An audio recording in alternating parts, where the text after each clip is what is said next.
نحمده ونصلي على رسوله الكريم أما بعد فأعوذ بالله من الشيطان الرجيم بسم الله الرحمن الرحيم رب اشرح لي صدري ويسر لي أمري واحلل عقدة من لساني يفقهوا قولي السلام علیکم ورحمۃ اللہ وبرکاتہ۔ آج الحمدللہ ہماری نیو سورہ سٹارٹ ہو رہی ہے، سورہ لقمان۔ ٹرانسلیشن سے پہلے اس کا تھوڑا سا تعارف۔ قرآن پاک کی ترتیب کے حساب سے سورہ لقمان کا نمبر 31 ہے اور نزول کے اعتبار سے اس کا نمبر 57 ہے۔ یہ مکی سورہ ہے۔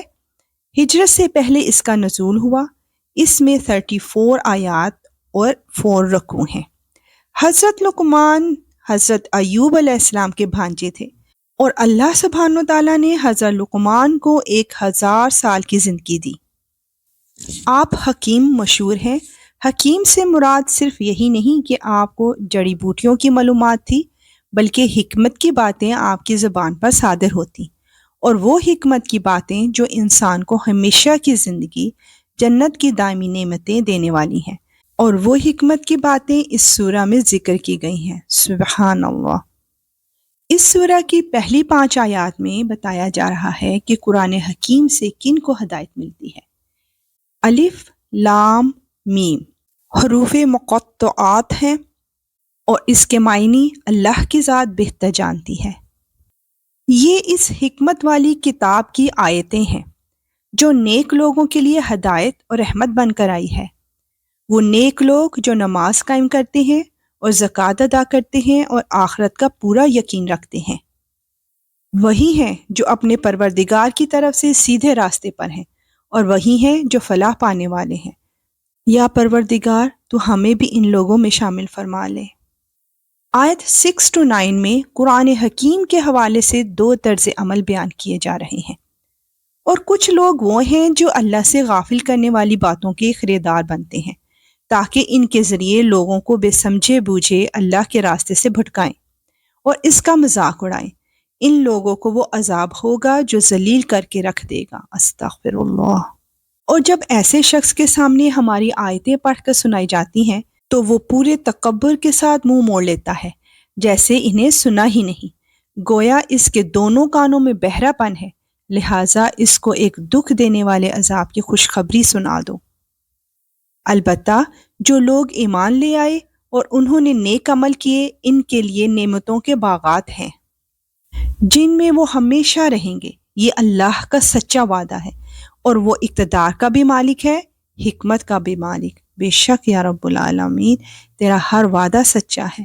نیکسٹ 2 آیات میں اللہ سبحانہ وتعالیٰ کی تخلیق کے شاہکار بیان کیے جا رہے ہیں۔ اس نے آسمانوں کو ایسے ستونوں کے بغیر پیدا کیا جو تمہیں نظر آ سکیں، اور زمین میں پہاڑوں کے لنگر ڈال دیے ہیں تاکہ وہ تمہیں لے کر ڈگمگائی نہیں، اور اس میں ہر قسم کے جانور پھیلا دیے ہیں، اور ہم نے آسمان سے پانی برسایا، پھر اس زمین میں ہر قابل قدر قسم کے نباتات اگائے۔ یہ ہے اللہ کی تخلیق۔ اب ذرا مجھے دکھاؤ کہ اللہ کے سوا کسی نے کیا پیدا کیا۔ بات دراصل یہ ہے کہ یہ ظالم لوگ کھلی گمراہی میں مبتلا ہیں۔ بے شک یا رب العالمین ایسا ہی ہے۔ آیت 12 میں حضرت لقمان رحمۃ اللہ کا تعارف کرایا جا رہا ہے۔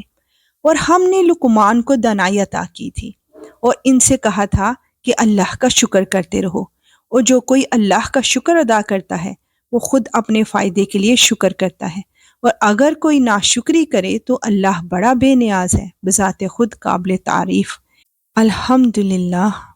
آیت 13 حضرت لقمان رحمۃ اللہ کی اہم ترین نصیحت۔ اور وہ وقت یاد کرو جب لقمان نے اپنے بیٹے کو نصیحت کرتے ہوئے کہا تھا کہ میرے بیٹے، اللہ کے ساتھ شرک نہ کرنا، یقین جانو شرک بڑا بھاری ظلم ہے۔